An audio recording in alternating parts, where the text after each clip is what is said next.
And welcome to another edition of Solve My Math Homework's video solutions. The problem that comes into us today involves using normal distributions to solve probability problems. So let's get started.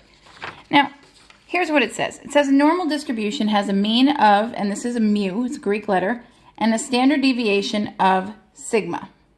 Okay, that's another Greek letter. It says find the probability that x is greater than or equal to mu plus 2 sigma for a randomly selected x value from the distribution. So really, the only thing you have to understand here is the symbolism that's used, which might be new to you if this is your first statistics course, or maybe it's being introduced in an Algebra 2 or pre-calculus course. So when we're talking about a normal distribution, we're talking about data that falls under the normal bell curve, normally distributed data.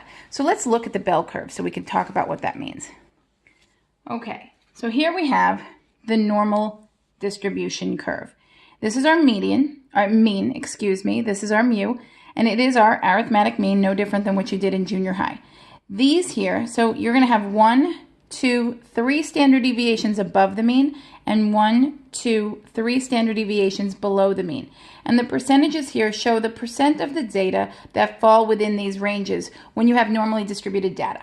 So it looks like we have 34% of the data falls between the mean and 1 standard deviation over, and then 13.5% falls between 1 standard deviation over and 2 standard deviations over, 2.35% falls between 2 standard deviations over and 3, and then a mere 0.15% falls above 3 standard deviations over the mean.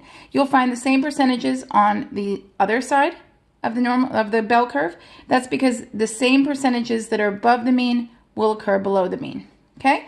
So what this is asking, it wants to know, and let me switch to a black pen because I think it's easier to see.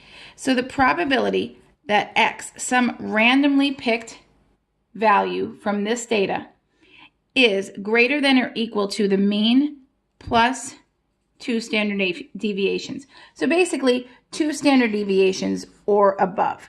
If you were to randomly select a piece of data from here, what is the probability it falls in one of these two little sections?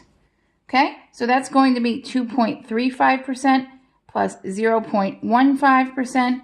So if my math is correct, you're going to get 2.50%, or approximately 2.5% of the data would fall 2 standard deviations or above the mean.